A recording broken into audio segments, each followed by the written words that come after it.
All right, well, Sharon was gonna proofread this. Yeah! I didn't finish it until 11 o'clock last night, so there's no problem. Okay, here we go. Hello, my name is Kendra Earhart, and for those who don't know me or haven't met me yet, I'm one of the rookies on the team. Oh, there we go. So I'm going to keep this, goal scorer for a little bit there, but I'm going to keep this short and sweet. For anyone here that is unfamiliar with the sport of sledge hockey, it's basically Mad Max on ice. You sit strapped into a bucket attached to a metal frame with blades on the bottom and propel yourself around with sticks that have sharp spikes on the end. And the hockey stick for puck handling on the other. Basically, it's like able-bodied hockey cranked up to 11. Using your feet to skate, your hands to stick handle, that's cute. Try doing everything with your upper body. With 2 sticks instead of 1, while sitting down playing bumper cards with your opponents.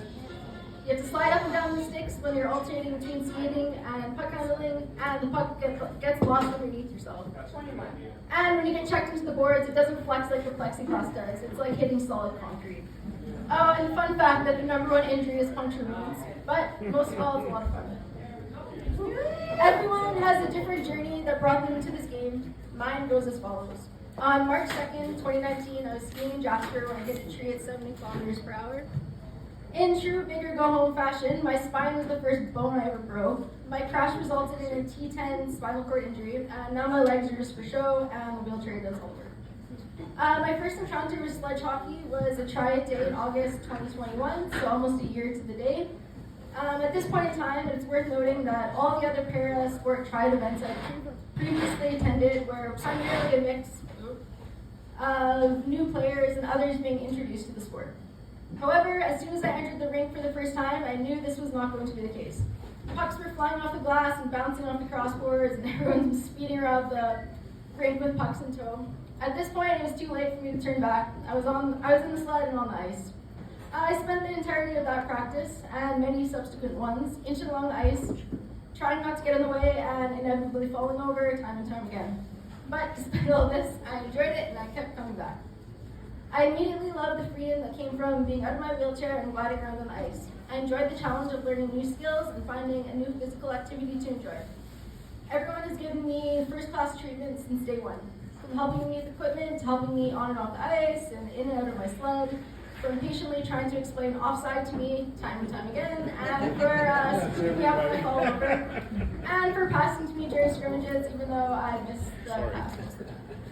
But during my first tournament to New Jersey, it really solidified the group as much more than just a sports team. At first, I was apprehensive about going. I was nervous and making reasons why I couldn't go, since I'd only been playing for a few months, and since it would be my first flight flying as a wheelchair user. But everyone was very adamant during practice that I should go and it'd be a good time. And it turns out it wasn't a good time, it was a great time. Going into the tournament, my only goal was to stay upright and not tip over, but to the surprise of everyone, including myself, I came away from the tournament with my first ever goal.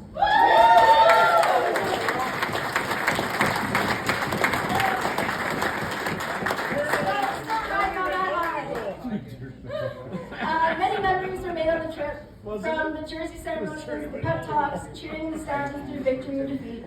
Not to mention memories off ice as well, like cuddling around Sharon's laptop watching the Oilers game in the hotel lobby, getting the comically large portions of food in the New Jersey diner, or almost getting stranded in New York before our flight home. A huge thank you to all the hard work that goes into all the behind-the-scenes work and keeping everything organized and running flawlessly.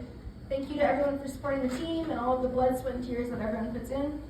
We all have our journeys at different places, but we all found a place here.